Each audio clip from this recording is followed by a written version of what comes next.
अस्सलाम वालेकुम।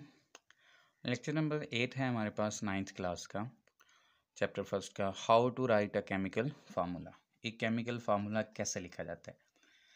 लेकिन लास्ट टाइम हमने पढ़ा था कि एलिमेंट्स को उनके सिंबल से लिखा जाता है। ठीक है, जब एलिमेंट्स आपस में मिलते हैं, केमिकली कंबाइन होते हैं, तो उससे कंपाउंड बनता है।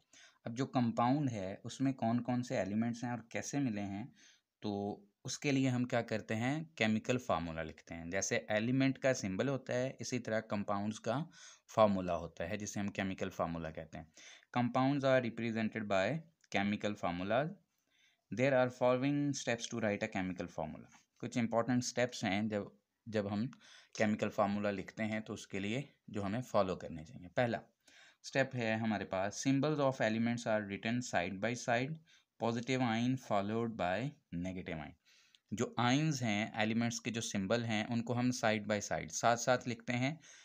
पॉजिटिव आइन मतलब पहले पॉजिटिव आइन आएगा, फॉलोड बाय नेगेटिव आइन, उसके बाद क्या आएगा, नेगेटिव आइन। या दूसरे लफ्ज़ों में कहें तो पॉजिटिव आइन जो है वो लेफ़्ट साइड पे लिखते हैं और जो नेगेटिव आइन है वो राइट साइड पे। फॉर एग्जांपल हम NaCl की अगर बात करते हैं, सोडियम क्लोराइड, तो आपको पता है सोडियम पे होता है पॉजिटिव चार्ज, सोडियम पे पॉजिटिव चार्ज आ गया, और क्लोराइड Cl नेगेटिव, इस पे क्या आ गया, नेगेटिव चार्ज। तो पहले हम क्या लिखते हैं, positive ion followed by negative आइन। मतलब इस सिमत से हम देखेंगे इस डायरेक्शन के, तो सोडियम पहले आएगा और क्लोराइड बाद में। राइट साइड पे जो है वो Cl नेगेटिव है और राइट साइड पे क्या है, पॉजिटिव। ठीक हो गया। सेकंड स्टेप है हमारे पास, the valency of ion is written on top right corner of the symbol. ये देखें, जैसे हमारे पास सोडियम है, यहाँ पे हमने टॉप राइट कॉर्नर ये है, तो यहाँ पे लिखनी है +1 होती है। 1 ना लिखें तो अंडरस्टूड है कि यहाँ पे 1 है। उसके बाद सेकंड जो है मेरे पास वो कैल्शियम है, तो इसकी होती है +2, यहाँ पे मैंने लिख दी। फिर है क्लोरीन, यहाँ पे इसकी वैलेंसी -1 है, तो वो मैंने लिख दी। ऑक्सीजन जो है वो -2। तो ये टॉप राइट कॉर्नर पे हमने ऊपर लिखनी है, याद रखें, नीचे नहीं लिखनी, ऊपर लिखनी है। पहला स्टेप, आइंस को लिखना है side by side, positive ion followed by negative ion. Second step, valency of each ion is written on top right corner of the symbol. Right corner जो टॉप पे ऊपर वाला कोना है, उस पे आपने उसकी वैलेंसी लिखनी है। थर्ड स्टेप हमारे पास क्या है, the valency of each ion is brought to the lower right corner of other ion by cross exchange method. फिर आपने क्या करना है, जो राइट वाले की वैलेंसी थी, ठीक है, मतलब जो नेगेटिव वाले की थी, वो उठा के पॉजिटिव वाले के नीचे लिख देनी है, और जो पॉजिटिव वाले की थी वो उठा के नेगेटिव। फॉर एग्जांपल इधर देखें, ये है हमारे पास +1 और ये है -1, इसको मैं उठा के इधर ले आऊँगा, ठीक है, और इसको उठा के इस साइड पे। इसी तरह ये है कैल्शियम, +2 इधर आ जाएगा, -1 इधर है। ये उनकी पहले हमने वैलेंसी लिखी, ठीक है, टॉप राइट कॉर्नर पे। अब जो टॉप राइट साइड पे है, उसको उठा के दूसरी साइड पे ले आएंगे, और ये वाली जो है इसको उठा के इस साइड पे। उसके बाद कैल्शियम +2 और ऑक्सीजन -2, ठीक है। तो क्रॉस एक्सचेंज के ज़रिए प्लस वाले को माइनस वाले के नीचे और माइनस वाले को प्लस वाली साइड पे लेके आना है, लोअर राइट कॉर्नर में, ठीक है। इसका राइट कॉर्नर ये है, इसका राइट ये है।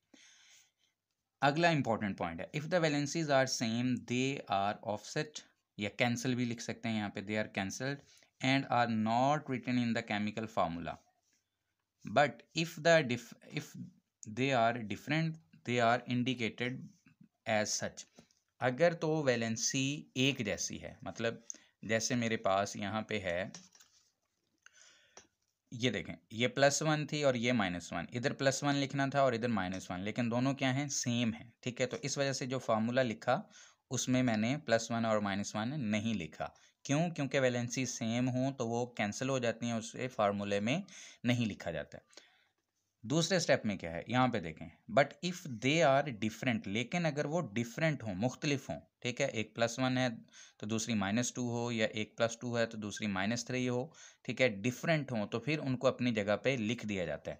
अब यहाँ पे क्या आएगा, 1 और यहाँ पे 2। याद रखें, जब आपने लो साइड पे, नीचे वाली साइड पे ला के लिखना है ना, तो उस वक्त उसका साइन नहीं लिखोगे, यहाँ पे Cl2 लिखेंगे जस्ट, ठीक है। ये जो 2 है वो असल में किसका है, वो है हमारे पास कैल्शियम का, ये वाला, ठीक है। लेकिन यहाँ पे जस्ट 2 लिखना है, +2 नहीं लिखना है। जब आपने लोअर साइड पे आके वैलेंसी लिखनी है तब उसका सिंबल साइन साथ नहीं लिखना, ठीक है।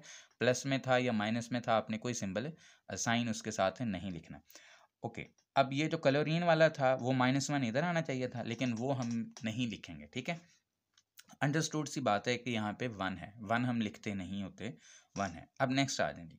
अब ये वाली वैलेंसी इसकी -2 थी, वो इधर आनी थी -2, और ये वाली +2 थी, वो इस साइड पे आनी थी। +2 और -2 दोनों क्या हैं, सेम है, तो वो कैंसिल हो जाएंगे। इस वजह से फार्मूले में हमने वैलेंसी को उसको नहीं लिखा। स्टूडेंट्स, ये पॉइंट बहुत इंपॉर्टेंट है, समझने वाला है कि अगर वैलेंसी सेम हो, दे आर ऑफसेट या कैंसल्ड, तो उन्हें कैंसिल कर दिया जाता है, फार्मूले में नहीं लिखा जाता। लेकिन अगर वो डिफरेंट हो तो फिर आपने क्रॉस एक्सचेंज मेथड से जहाँ पे ला के रखा था वहाँ पे उसका नंबर एज सच लिख दिया जाएगा। यहाँ पे हमने नहीं लिखा क्योंकि दोनों की वैलेंसी सेम थी, एक की +1 थी दूसरे की माइनस, तो वो कैंसिल हो जाएंगी। लेकिन यहाँ पे एक की क्या थी, +2, और दूसरे की -1, तो -1 यहाँ पे हमने लिखा नहीं है। उसका मतलब सिंपल है कि हमें पता है यहाँ पे 1 है, और यहाँ पे हमने क्या लिखना है, 2। और यहाँ पे हमने दोनों ही नहीं लिखे, एक प्लस का 2 था, दूसरा माइनस का, तो प्लस माइनस क्या हो जाएंगे आपस में, कैंसिल।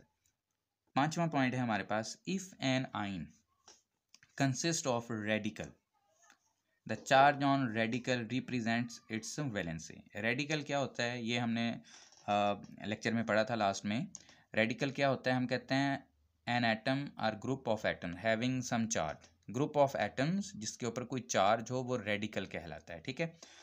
तो रेडिकल के ऊपर जो चार्ज होगा, ग्रुप ऑफ एटम्स के ऊपर मजमूई तौर पे टोटली एक चार्ज होगा, वो प्लस में हो सकता है, वो माइनस में हो सकता है, तो वो जो चार्ज होगा उसका वही उसकी वैलेंसी भी कहलाएगा। Charge on radical represents its valency. The chemical formula of these are written according to the rule 3rd and 4th step. जो हमने रूल 3rd और 4th स्टेप पढ़ा है सेम वैसे ही हम इसकी लिखेंगे। कैसे, फॉर एग्जांपल कैल्शियम की है +2, तो वो लिख देंगे, और सल्फेट SO4 ये रेडिकल होता है और इसके ऊपर चार्ज होता है -2, ठीक है। अब माइनस को उठा के इधर ले आएंगे, प्लस वाले को उठा के इधर ले आएंगे। अब ये +2 है और ये -2, ये पहले हमने पढ़ा क्रॉस एक्सचेंज करना है, तो ये रूल नंबर 3rd या स्टेप 3rd को फॉलो कर रहा है। और नंबर 4 पे हमने क्या कहा था, हमने कहा था अगर वैलेंसी सेम हो तो फिर उसे फार्मूले में नहीं लिखी जाती हैं, वो कैंसिल हो जाती हैं। इसका मतलब ये हुआ कि इसका फार्मूला फिर हमारे पास क्या बनेगा, वो बनेगा हमारे पास CaSO4, कैल्शियम सल्फेट इसका नाम है, तो ये हमने लिख दिया। नेक्स्ट है हमारे पास यहाँ पे दोबारा कैल्शियम पे +2 है, और फॉस्फेट जो है PO4 इसके ऊपर चार्ज जो होता है वो -3 होता है, ये पूरा एक रेडिकल है।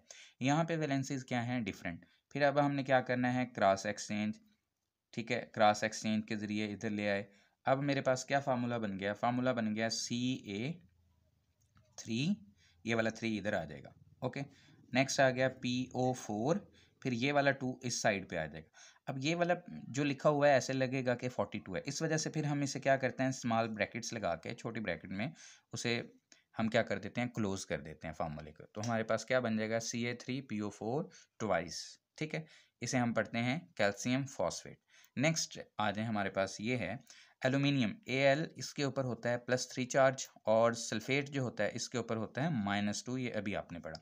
-2 इधर आ जाएगा और +3 इस साइड पे आ जाएगा। फार्मूला क्या बन जाएगा, Al, ये 2 इधर आ जाएगा, SO4, और इसे हम ब्रैकेट में क्लोज करके 3 इधर लिख देंगे, ये हमारे पास आ जाएगा एल्यूमिनियम सल्फेट।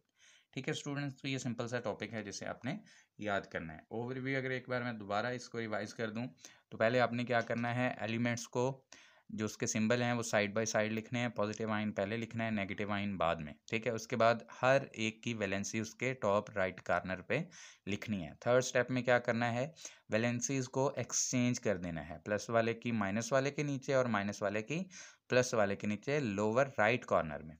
4था स्टेप है, अगर वैलेंसी सेम हो तो उनको कैंसिल कर दिया जाएगा और उनको फार्मूले में हम नहीं लिखेंगे। लेकिन अगर वैलेंसीज डिफरेंट हैं, ठीक है, तो फिर उन्हें क्या किया जाता है, जब आप राइट लेफ्ट कॉर्नर में ला के लिखोगे तो फिर एज सच लिख दिया जाता है। 1 लिखते नहीं होते हम, 1 अंडरस्टूड होता है कि यहाँ पे 1 लिखा हुआ है। नेक्स्ट है हमारे पास, अगर कोई आइन वो रेडिकल पर मुश्तमिल हो।